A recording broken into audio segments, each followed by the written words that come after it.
Hi, everyone. Thanks for being here. Hopefully you all can see me and hear me okay.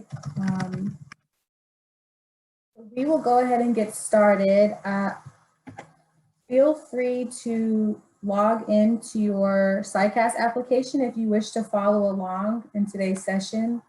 We'll be going through each part of the application in detail. So if you haven't applied yet or have started your application, this should be really helpful in making sure that you complete it successfully. Make sure.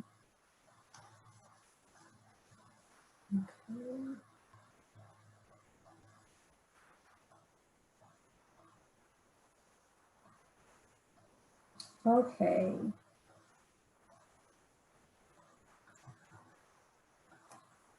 Looks like we still have some folks logging on, so we'll give just another minute or two and then we will get started. Just to let you know, we are in a webinar, so you should be able to see my screen to see the presentation. We also have a chat box feature, but if you have any questions as we go through the presentation, there is also a question and answer box. So please take advantage of that. Type in your questions as we go along. Like I said, we'll cover every part of the application process.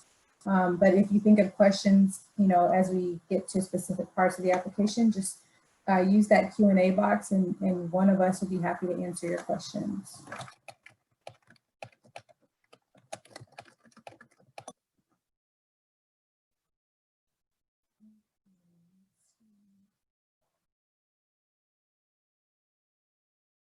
Okay, so let's go ahead and get started.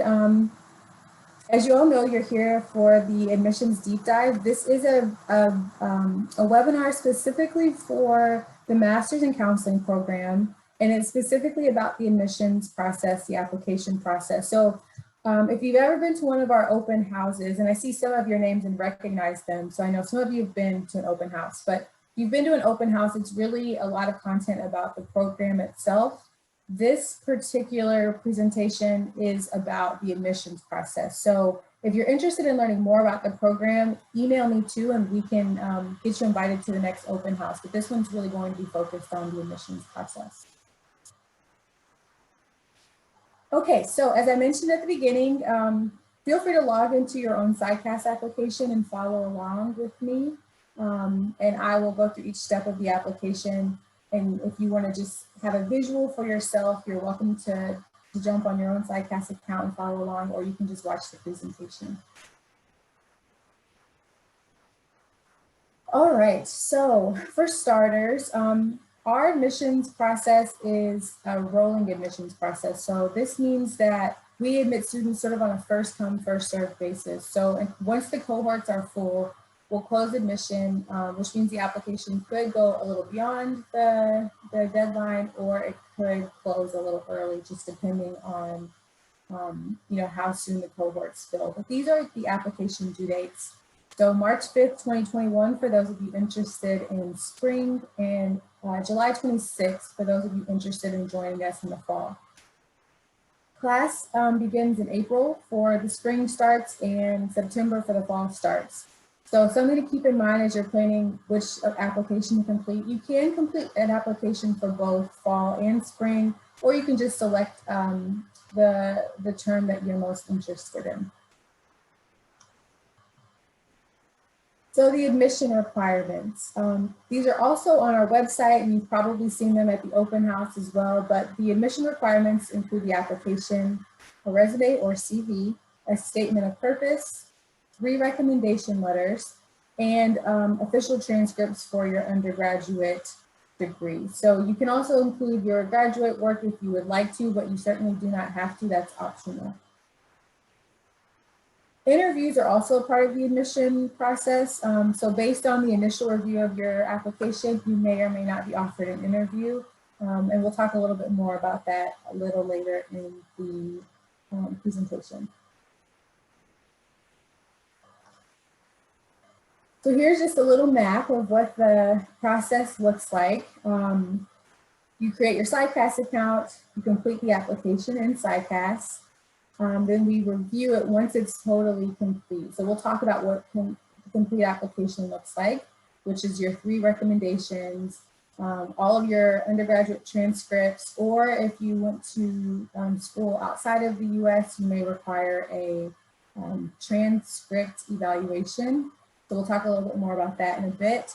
Resume and CV and personal statement. And then there may be additional requirements depending on your situation, such as an English language proficiency test. After your application is complete and all of your materials are in, if you're invited to an interview, you would complete 1 or more interviews. So those interviews may be individual interviews, it could be group interviews, but that would be the next step in the process. And then typically we send out admissions decisions about 4 to 6 weeks after the interview. I see that there is a question here in regards to references. How would you weight the value of a reference from a professor relative to the value of reference from a manager? We'll talk a little bit about that. So I'm going to hold that question there, and then we'll get to letters of recommendation in just a bit. Okay, so starting from the very beginning, you'll see this page, Welcome to SciCast. So it's kind of like the Common App for grad psychology and counseling programs. So if you apply in SciCast, you can potentially apply to other schools and other programs too. So it's not just PAU that lives in SciCast, but you'll see other schools there too. So the first thing that you'll do is you'll create an account. One of the things I like to warn people about if they haven't used SciCast before is make sure that you follow the rules for your passwords. If you don't have, a special character, capital, lowercase, all that kind of stuff, it won't let you create your password. So just check on that. If you get an error, that's probably what it is. But that's something that comes up for folks sometimes. And then if you're interested in an application waiver, there is a link that says click here on this home page as you're signing in, and you can click there.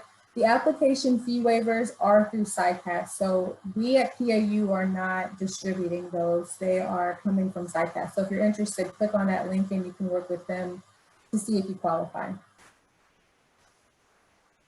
If you applied in SciCast in a previous application cycle, then you could be considered a re-applicant if you want to. So what that means is once you log in as a re-applicant, your personal information that you completed, any coursework that you filled in, any official test scores or transcripts will all transfer over.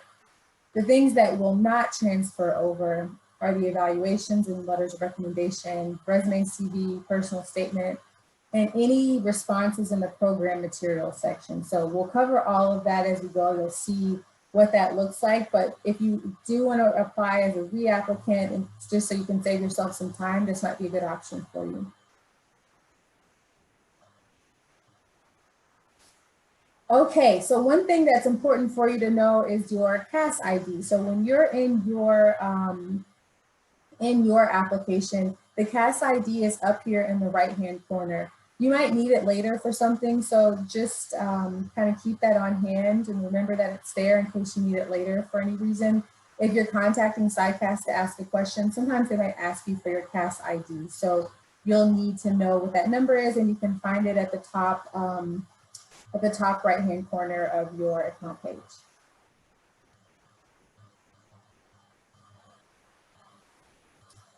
Okay, so how do you begin the application for PAU? So when you get into SciCast, you'll see tabs at the top of the screen. You can see in this little screenshot here. You'll want to click on the Add Program tab. And when you get there, you can search for PAU, Palo Alto University, and add whichever programs you like. You can also look at other schools' programs.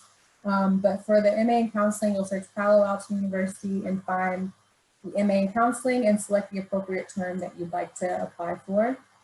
And then under the My Application tab, you'll see these 4 boxes. All 4 of those sections do have to be completed in order for your application to be considered complete. So today we will talk through each of those sections. I know that there are lots of questions about the section. Some of the information can be a little bit confusing, so hopefully today will be helpful in clearing that up for people. But if you notice that maybe you have a specific circumstance that is a little unique, you can always reach out to me and I'll give you my contact information at the end of the presentation as well. So the first part is personal information. This section is required. So we'll talk a little bit about which sections are required and which ones are not in order for you to submit your application, but you do have to submit this section. Make sure you have all of your contact information up to date. If you're interested in financial aid, then it's really important that you include your social security number in the application.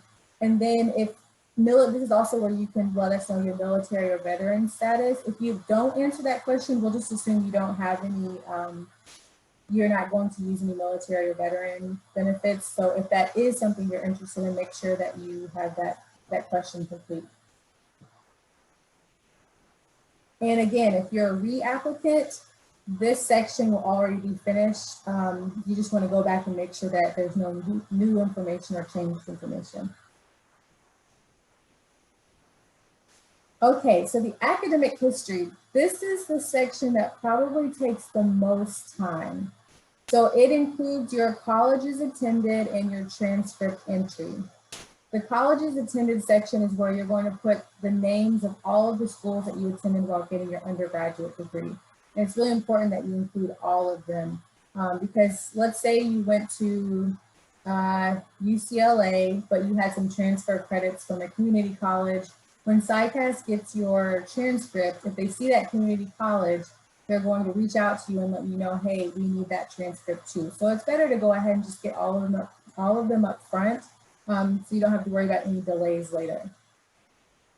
Graduate school transcripts are not required, but if you would like to submit them, you certainly can, but you do not have to. So it's totally up to you. And if you are unsure and you want to talk about it, we can discuss it together and we'll talk through that. We are looking for a 3.0 GPA. We do review the application holistically. So if you have a 2.8, that doesn't mean you're completely ruled out. But if you're unsure, we can talk about it. If you want to just check on that and see if you need to bring your GPA up or something like that, we can talk through it. Let's see, GRE is not required. So if you're applying for one of our doctoral programs, you do have to take the GRE. For the master's programs, you do not. So that's something you can just totally cross off your list because it's not required for the master's programs. If you went to school at a non-English speaking school, then you'll likely have to submit one of the language test score reports.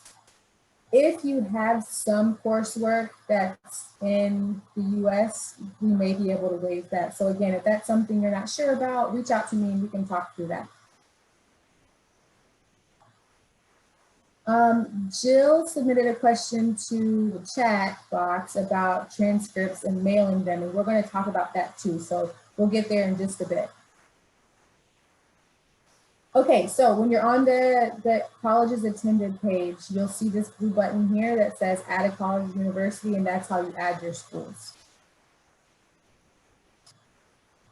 All right, so one of the really important parts of the application is the transcripts. The transcripts are being sent to SciCast though, so it's really important that you look and see where you're sending them. And if you follow SciCast's process, it's pretty foolproof, it'll go to them. But sometimes there can be some hiccups along the way. So make sure that you're sending them to SciCast, because if you don't send them to SciCast, your application remains in incomplete status. And you want your application to be in the complete and verified statuses. So we'll talk about what that looks like too as we go through through this presentation. But from here, you can see the first step, when you add your colleges and universities, there will be an order button. You're going to click that button and it'll take you to this step 2, where you can say, okay, yeah, I want to order an electronic transcript. If for some reason your school doesn't have that as an option, you can order a mailed paper transcript. The transcripts, another important piece is they have to come from your school's registrar. So even if you have 10 official copies of your transcript, SciCast won't accept them unless they come directly from the registrar's office.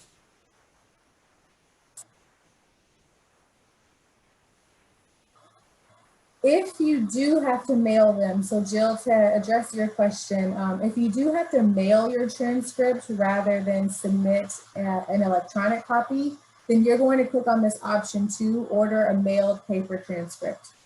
And when you get to that page, you'll have this step 1 where you can click the download transcript ID form.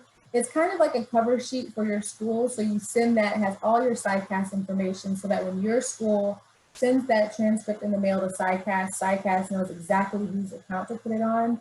And so it's really, that's all you'll have to do. You don't have to, really don't have to fill anything else out. You just have to send this form to your school's registrar. If for some reason you do need SciCast's mailing address, you can find it in step 2. So that's where your school registrar should be mailing your transcript. If for some reason you need the address because maybe you have a WES evaluation or something else that you need to send in, that's the address to SciCast. I do highly recommend sending them electronically if possible. It's just really a lot faster. The paper transcripts take a little while. So that's something to keep in mind. And I want to go back really quickly because I don't think we talked about, maybe we're getting there. This is what that ID form looks like that I mentioned. So you'll send this to your school and it gives them the instructions. So you shouldn't have to explain it to them. It's already on this form. They just have to read it and send your transcript. Okay.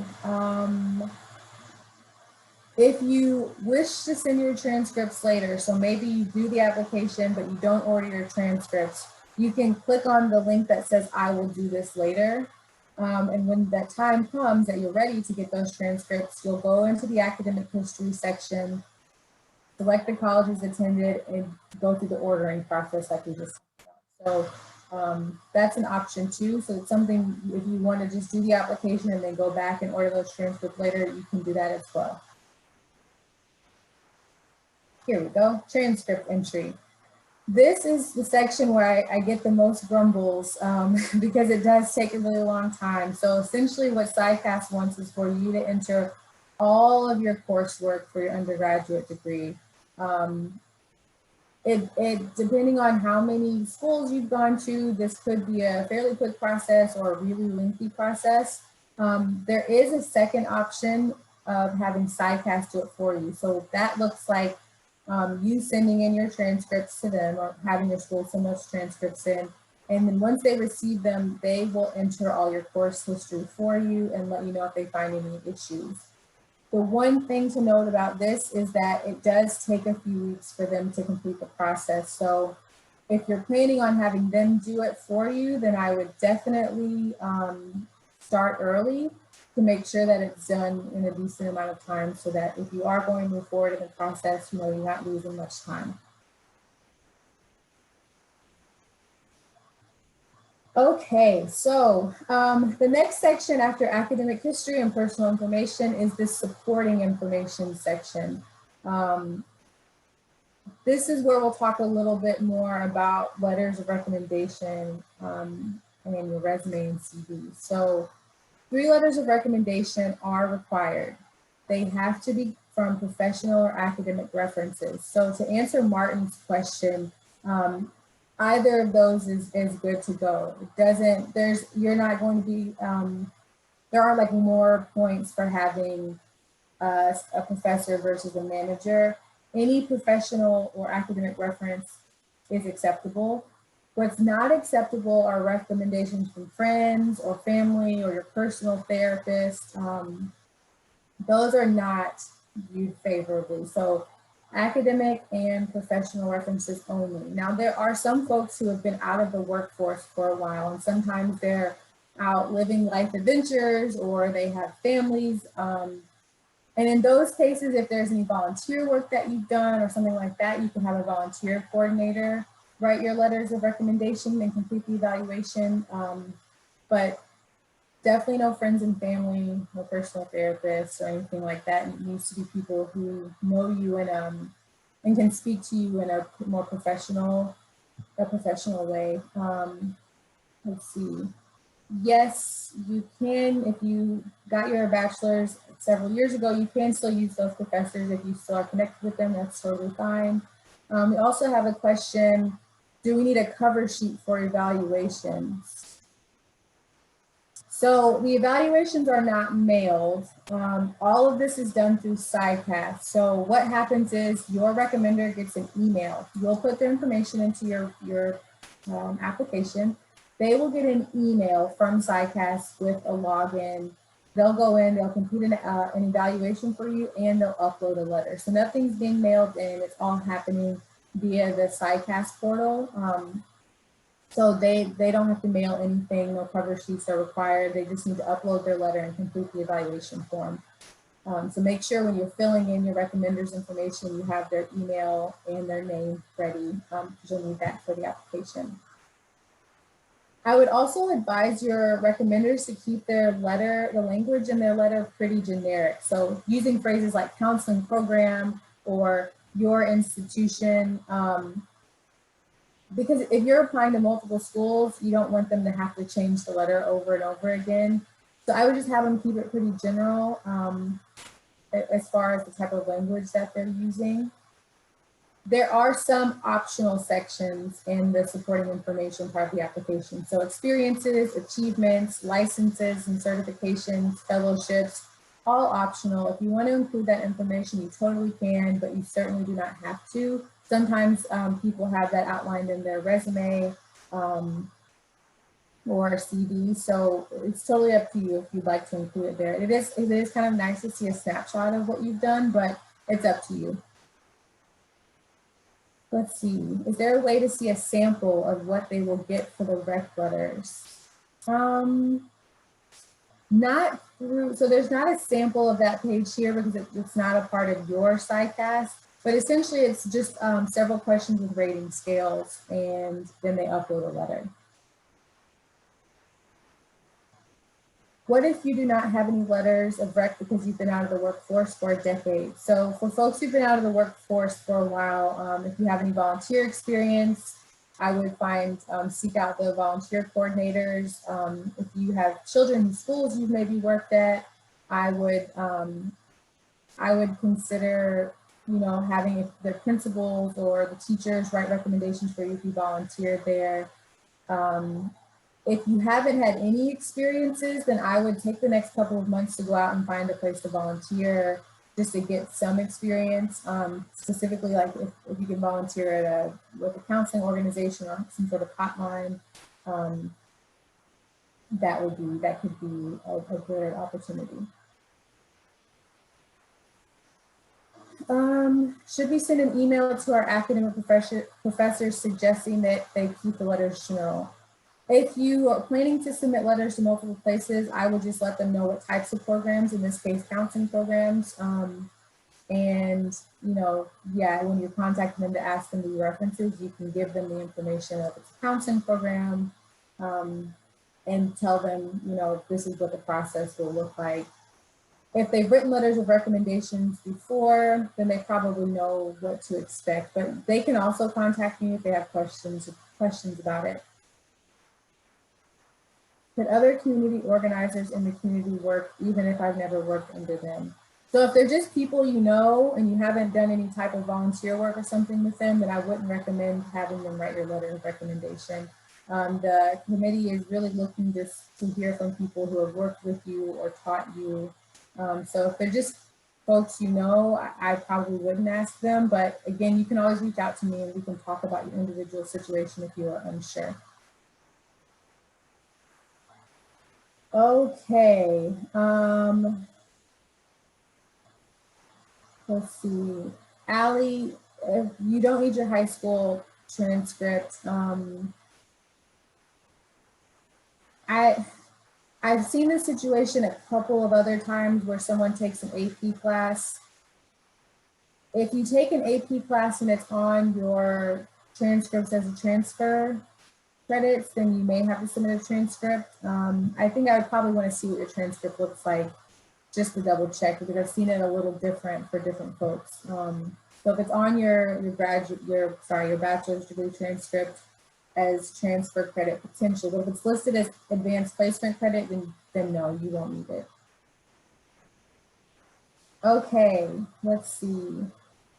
Okay, so more program materials information. So this particular section is required. Um, it's really important to read the information on this home tab. It's got a lot of information about the program, about the curriculum, about the length of the program. So I would definitely read this page and click on those links just to make sure you're informed about which program you're applying for, and what the process will look like. If you do get in, if you're spending 2 years and 3 months potentially, pursuing this degree. So I would definitely check out some of those links. Another really important thing is that you review the location restrictions. We're going to talk about that in a minute, so I'll just kind of put a pin in that for now, and we'll get to that momentarily. You'll also be selecting which format you would like for the program. So online, hybrid. For spring, there are 2 options: online or hybrid. Both are nine quarters. For fall, there are a few other options. So you will select them on the application, but if you are admitted, you'll get a form to confirm that you are going to attend PAU. And at that time, when you know that you're going to attend PAU and you're ready to complete that form, then you will confirm your cohort preference. The cohorts are assigned based on the space available and they're not guaranteed. So I would say if you get into the program and you know for sure you want to attend PAU, go ahead and fill out that enrollment form and let us know that you plan to attend so that you can go ahead and request your preferred cohort. You'll get your actual cohort assignment and your class schedule about a month before classes begin. And at that time, if you need to make any changes, you'll need to consult with the department to see what your options are. But you'll have the opportunity to confirm your preferred cohort if you decide to attend PAU after being admitted.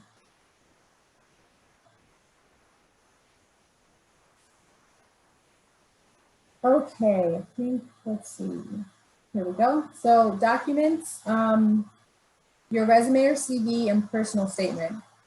You'll complete those and upload them, and there will be buttons showing you where you can upload them in the documents tab. A few tips for crafting your personal statement. Follow the formatting criteria. So 2 pages, 1.5 line space, 1 inch margins, and 12-point font. I would make sure that you do not exceed the page limit. The committee really wants to see that you can write concisely, follow a prompt. I would recommend reading your personal statement or working with a friend or family member or someone to read it with you, just to go make sure that there aren't too many spelling and grammar errors. And remember that you're applying for a counseling program. So you want to make sure that you specify in your personal statement your interest in counseling. If you're also interested in one of our psychology programs, those applications are open too, but for this particular program, you want to make sure that you are specific that you're applying to a counseling program rather than to a psychology program, because they are different. We have a master's in psychology, which is also a really great program, completely online. If that's something you're interested in, reach out to me and we can talk more about that. But in this program, it's a counseling program. And you can also use your personal statement to address any unique situations. So if you've had a lower GPA, or maybe you had some sort of infractions listed or some gaps in your work or education history, if you want to just give a brief description or explanation about these things, you can do that in the personal statement too. Just also make sure you're addressing the prompt, which is in the application. Some other potential requirements. If you went to school outside of the US, a transcript evaluation is required. So you have to have the equivalent of an undergraduate degree from an accredited university. And you will know that based on your transcript evaluation. So if you can, I would definitely recommend doing a WES evaluation, because they'll send your eval directly to SciCast. If you use another NACES approved evaluation company, they're acceptable too, but you'll have to send those to PAU because SciCast won't accept those, or they won't add them to your application. And sometimes that can be a little bit of a delay for folks. So If you use a different MACES approved evaluation site, just send those to PAU. And only official copies are accepted. If you attended a non-English speaking school, you'll have to submit either the TOEFL or IELTS. I think I mentioned this earlier, but if you have substantial coursework from the US or from a US school, you may be able to have that language test waived. But just reach out to me if you're curious about that, and we can discuss your specific situation. Okay, so how do you know when your application is ready to be reviewed? On your application, when you're looking at the status page, you'll see there's a section for transcripts, so you can see if they've been ordered and if they've been received. But then under My Programs, you can see, for example here, Masters in Counseling Spring. You want this here, this application status, to say verified. That's when you're ready to have your application reviewed. So if it still says in progress or incomplete, you're not quite ready for review, so you may want to check to see if your transcripts have arrived or if you're missing any evaluations or anything like that, but you want this to say verified in green. And that means that your application is totally complete and ready to go. If for some reason anything is missing, I'll be reaching out to folks to let them know after they've submitted, hey, we're still missing this, so that you can get those extra documents in and we can get you moving along in the process. Okay, we've got 2 questions. So I talked to SciCast, they told me they accept IERF evaluations and to ask them to mail it to their address.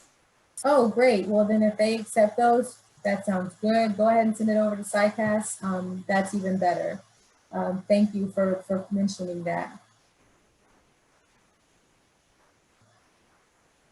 Before we move on to talking about interviews, if anyone has any other questions about the application itself, feel free to drop those in the Q&A. Sophia, do we have visibility to transcripts and reference letters once they are uploaded? No, you can't see your reference letters. I know that for sure. You can see the status of them. I don't think you can see your transcripts. I think SciCast will just let you know that they've been received, but I don't think you can see them yourself unless you order your own copy. And Elena, if you know differently, feel free to chime in, but I know you can't see your reference letters. And you weren't able to see transcripts last year, so I don't think you can. Yeah, Shelby, I think you're right. I don't think you can see the actual documents themselves, and definitely not the recommendation letters. Thank you. The acceptance rate in the PAU counseling program. So the most recent, we're still putting together the data from 2019, spring 2020 and fall 2020. But for the 18-19 school year, it was around 97% of people who completed interviews who were admitted to the program. Okay, great questions coming in. Okay, let's talk about interviewing. So the admissions committee will conduct an initial review of your completed application. So again, all your recommendations are in, all your transcripts are in, your application has been submitted, you have all your necessary documents. Once all of that is ready to go, we will do an initial review to determine if you can move on to an interview. The applications, we look at everything. So we're not going to say, oh, they have a 2.9 GPA and toss the application. We're going to look at the entire application. We're looking at your educational background, your work history, your personal statement, your transcripts, all of that comes into play. So it's a really thorough review of your application. And then the interviews could be group and or individual interviews. So we are sort of adjusting the interview process, which will be a little different than last year's process was. So I definitely recommend checking out the admissions page on the MA website for those updates in the next month or so. we're about to talk about what the interview consists of, Dana. So good question. You're a step ahead of me already. Let's go ahead and move on. So you'll need a laptop or a device with working microphone and a camera. Everything for interview purposes is on Zoom. So you will need to make sure that you have a device that is Zoom compatible and you can hear from it and you can speak into it. If for some reason you need accommodation, so if you, for example, require again an American Sign Language interpreter or something like that, reach out to me so that we can set that up too. I definitely don't want anyone to feel discouraged from applying because we can always make accommodations like that. So please reach out if that's maybe a concern of yours. You'll also need an internet connection that is reliable. Be in a quiet and private place. I know some folks are at home, they have kids at home, teaching kids. There's just a lot going on, but the interview is about 30 minutes. So if you can carve out 30 minutes of quiet time, try to make that happen, and we'll send you the date and time of the interview so that you can plan for it. Dress professionally, and be prepared to talk more about yourself. So some of the topics you might talk about are your journey to the counseling profession. How did you decide that this is where you wanted to be? What kind of career goals do you have? What sort of contribution do you see yourself making to the program or to the profession? And what are some relevant experiences you have? You may not have any counseling related experiences, so you maybe want to lean a little bit more into how you got to this place, or you might have been volunteering at a crisis center for the last 5 years. You really want to talk about yourself and how you got to this point and what your plans are. So if you aren't sure, then maybe that's a good thing to reflect on before you submit your application so that you're prepared. But that's really what they want to talk to you about, getting to know you and how you decided to get to this point. Okay, let's see. So we are about to move into some other pieces, but I want to see if there are any other questions. I went to 2 different community colleges, but in the same district. Do I need to enter my transcripts twice for each school, even though both schools are on the same transcript? I've seen this before too. There's some in California, you all have community colleges and like little clusters. So you'll have to enter the name of the school. On the transcript, usually it will say like, Foothill and then De Anza, even if they're on the same transcript. But you should really only have to do it once if they're all under the same bubble and if all the schools are listed at the top. That's what I've seen in the past. If they are not all listed, each of the schools listed on the top like as a header, then you may have to submit multiple transcripts. If you have an unofficial copy and you want to send it to me to look at, I can, but that's what I've seen in the past. Let's see, is the team that reviews our initial application the same that conducts the interviews? Potentially, but not all the time. It just sort of depends. I went to college that used narrative evaluations. Is there a special process I should go through in regards to presenting a GPA? So let's see, that's a good question. And I've only ran into this one other time with the narrative evaluations. I think I might refer you to SciCast to ask them how to enter your course grades on the transcript entry section. And I can drop the help center into the chat as well. Let's see. Jesse, do you mind going to the help center and putting the contact us page into the chat, please?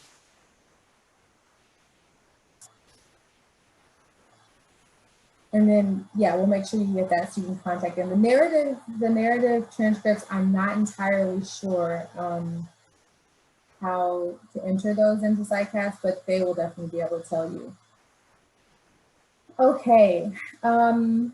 And then a question just got answered in the Q&A, but I just want to say it aloud too. You could have graduated from undergrad last month. You could be graduating in December. You could have graduated in 1965.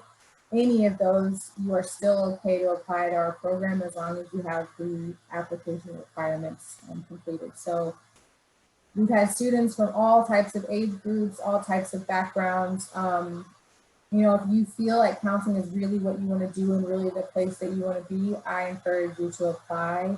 If you have questions about, you know, maybe there's gaps in your work in school history or things like that, reach out to me. We could totally talk about it. But definitely don't be discouraged if you know, finish school 20 years ago, 5 years ago, 10 years ago. And to the question about the help center, it's Jesse just put the link to the applicant help center in the chat. So if you'd like to access that, you can contact them to ask about your narrative transcript rate.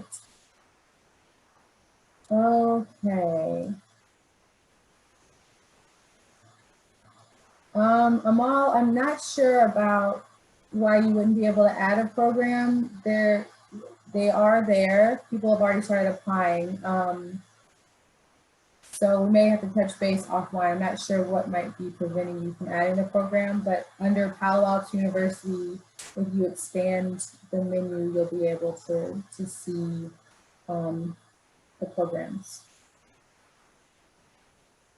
Okay. So sometimes people complete their application and then they're like, what's going on? I haven't heard anything. Or how come I haven't been asked about an interview? Sometimes there are delays. So if you have materials missing, maybe your recommenders haven't submitted their recommendations yet, or your transcripts haven't arrived, things like that will hold up your application because you won't review them until they're complete. If your personal statement doesn't meet the formatting criteria, usually the issue is it's way too long. I've seen some that are 10 pages single spaced, and we just have to send those back and say, hey, you're gonna have to submit another one. So just make sure that you follow those requirements that are listed for the personal statement to make sure you don't have to worry about that delaying your process. If you have any listed infractions, sometimes we may need to reach out to you to ask more questions or have someone take a second look just to make sure everything's okay. So that could be a hang up, but also not a reason to be discouraged. A lot of times what we see is, you know, someone in their first year of college didn't do so great, and then they did awesome the rest of the time, and they might have an academic dismissal or something like that their first year, but then they bring it back together the rest of the time. So don't be discouraged. And if you aren't sure, then ask me and we can talk about it. But I want to make sure people feel welcome to apply if this is really what they're set on doing. We are going to talk about unauthorized states in just a moment, but if you are located in an unauthorized state, unfortunately, we won't be able to move your application forward, but we'll talk about that on the next slide. And make sure that you're writing in your personal statement about the correct program. So this is the MA in Counseling program. If you write about the PhD or if you write about our MS program, the committee will be a little surprised because they're expecting to see you talk about the Master's in Counseling. So just make sure that that's the program that you're writing about when you submit your personal statement. Okay, let's talk about the unauthorized states. So basically there was a law change that hit July 1st of this year, and different states require authorization for online programs. These states are the ones where we are not authorized.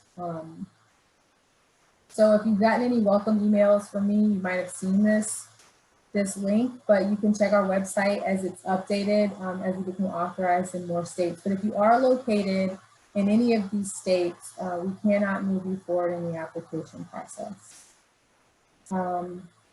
Elena, do you want to add anything else about this? Sure. Yeah. So state authorizations are just something that we can't control, unfortunately, other than to apply for authorization in these states. They have to give us permission, basically, to allow you to enroll. So we're slowly chipping away, but it's a long process for each of these states. So until we're allowed, we can't let you move forward in the process. We will, you will tell us in which state you will be located when you take this program. And so if you're applying right now and your local address is in Illinois, but you plan to be in California or another authorized state by the time you start, that's a different situation. So that would be a reason to reach out to Shelby and sort of add some additional documentation to your application so that she knows that you're okay to move forward. But we can also answer questions one-on-one about your individual situation. Thank you, Elena. And Jessica, to answer your question, yes, if you are planning to be back in California, for example, or in any other authorized state before classes start, that's just something you'll need to let me know so that we know it's okay to move your application forward, as Elena mentioned. So yes, just let us know. What will probably happen is I'll reach out to you once I see where you are located and say, hey, sorry, we can't move you forward unless you plan to be located in an authorized state by the time classes start. And at that time, or even before that time, you can just let me know, hey, I'm going to be in I'll be in X state that is authorized, and then we can go forward from there. So just let me know. All right, so this is a question I get a lot from people thinking about applying for the program. The areas of emphasis. We have a marriage, family, and child area of emphasis, a clinical mental health counseling emphasis. The good thing is you don't have to know which one of these you want to pursue. Nobody pursues both because you would basically have to do an extra year or more of schooling. But in some states, you can get both licenses with just one. So again, you don't have to know this information. You'll choose this after the first quarter. The first quarter, all students take this really great class called Professional Orientation. And at that time, you do a lot more research about what type of license you want and requirements and all that good stuff. So you do not have to know which area of emphasis you would like to choose. It's something you have time to explore and then select later if you're in the program. There's also a link here to check out what is required for licensure in your state if you want to check that out. But yeah, you don't need to know this information right now. Which program is more broad? It really depends on your state. So in California, if you select either emphasis, you can pursue both licenses after graduation, but it really depends on the state. I am certainly not an expert in licensure, so I would say if you are planning to go into this program, you'll just be prepared to explore this the first quarter, and you can look into it more and decide which one is the best for you. The spring 2021 start date is April 5th, I think is what was listed. First week of April. So if you're applying for that, the deadline is March 5th, but the classes begin the first week of April. Here's just a little chart of things to do or not to do. So apply as soon as you can. The longer you wait, the more likely that it is that the program fills up. So I would certainly apply as soon as possible. If you are a person who's getting your bachelor's degree in December, you can still apply now. Give us the transcripts that you have already. And then when you finish with your degree, you can resubmit your final transcripts with your degree listed on it. So if you're still getting your bachelor's degree now, you can go ahead and apply for the program as long as you have it before classes start. So do complete the transcript entry section. Make sure you include all your undergraduate schools that correspond with your transcripts that you're submitting, or ask SciCast to do it for you. It is an extra fee that they charge based on the number of transcripts that you have, but that's an option. You know, it takes a few weeks for them to do it. Don't leave any schools out or they'll flag your application and then they'll reach out to you, and there's a whole process for figuring that out too. And most of this we've covered. So if you are someone who has to get a foreign transcript evaluation, I would do that as soon as possible. There's a link on our website to all the NACES approved organizations, or you can go through Quest, which is a good option too, but that takes a bit of time. So I would start that sooner rather than later. And do read the directions to make sure your application is complete and ready for review. A lot of times people skip around miss some things or don't follow the directions, and then you have to kind of backtrack and figure some stuff out. So just make sure you read through the application. Once it's done, and then you're in the clear and ready for a review, hopefully. Okay, so lots of me talking, but you all did ask some really great questions. Today we had Elena as our Vice President of Admissions. She's been answering some questions. Jesse, who also dropped his information in the chat, is a current student and works with the Office of Admissions, and then me, Shelby, and then admissions counselor. So if you have questions, you can reach out to us. We still have a few minutes left though, if anyone would like to ask more questions. Molly just asked how many students are admitted to the online program. 48, so there will be 2 cohorts of 24, 1 hybrid cohort, 1 online cohort in the spring.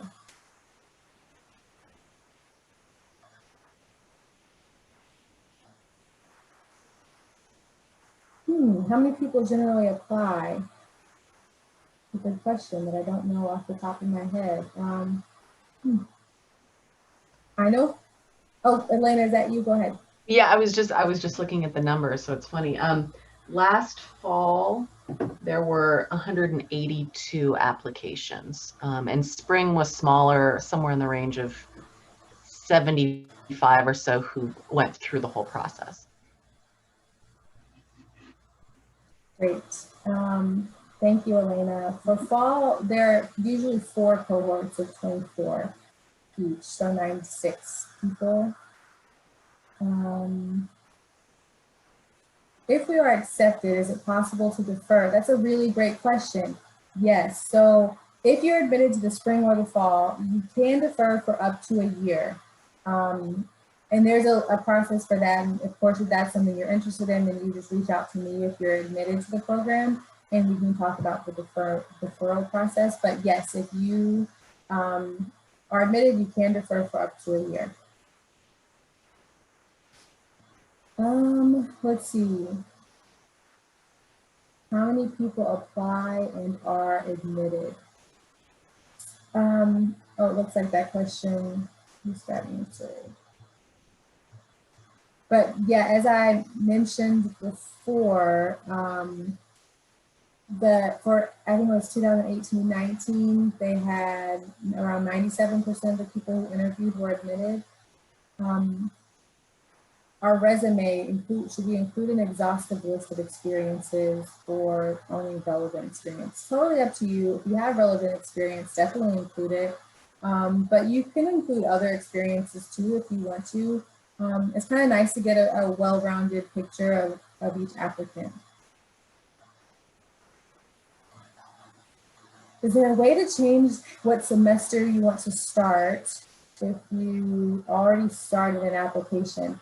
So yeah, Grace, if you go into the add program tab, you can select, if you selected fall the first time, you can select spring or vice versa or both. So that's where you would change your start term. Do I have to be admitted first to apply for financial aid? I will actually, let me, in the chat, I'm going to put the financial aid information so that you can reach out to them specifically. And someone also asked a question about visas. So I'll drop in visas information.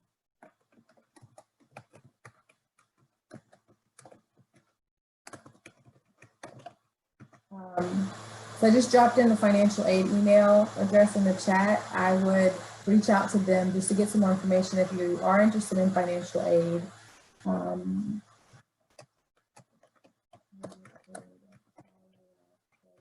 Shelby, I can chime in.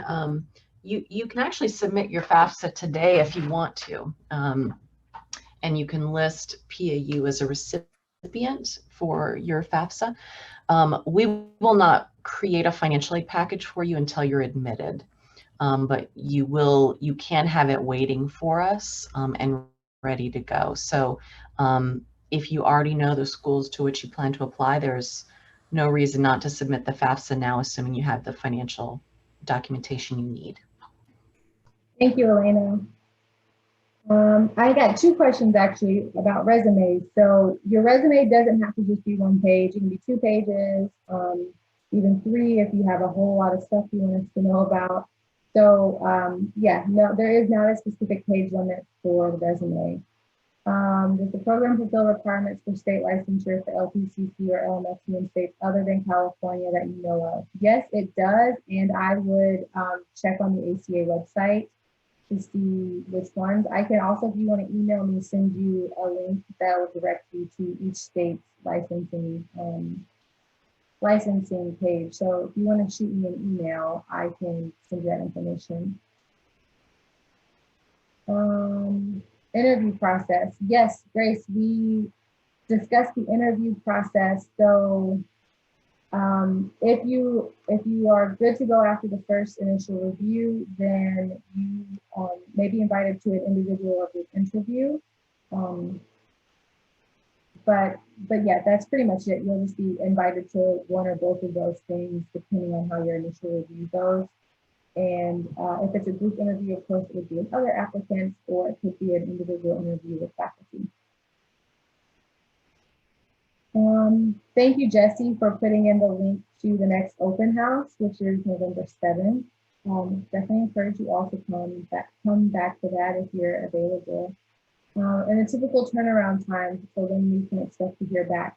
So it's not so much about the turnaround after you submit the application, it's more about when your application is complete. So once your application is totally complete with all your documents, or your transcript, all your evaluation, usually about 2 to 4 weeks, usually sooner, but I would say 4 weeks the very most is when we'll let you know if you're being moved forward.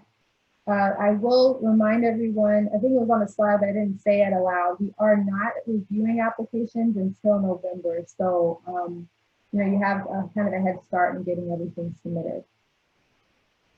The next open house will be pretty much the same, Chris. So if you already attended one, then unless you just want to come back and see us again, you don't really need to attend another unless you'd like to, but it will be the same information. Okay, let's see. Well, I think, oh, thank you, Elena. There's an alumni panel next week, and a lot of people always like to ask about what are people doing now that they finished the program. So I would definitely come to that next week. I think it's on the 22nd. But that'll be a great opportunity to hear from past students. So totally come to that if you're available. So we are right at 4:58. We will, I think that this is being recorded. Yes, we do have this being recorded, so we'll send out a recording. And if you have any questions that we didn't cover, or maybe you have a unique situation, please reach out to me or reach out to Jesse, and we'll be happy to help you. I'm really excited to get more applications this year. Last year we had a great turnout, some really awesome applicants. So looking forward to this year. Elena and Jesse, do you have anything you want to add before we wrap up? No, I'm just thrilled you're all here and considering our program, and do reach out to any of us if there's anything we can help you with one-on-one.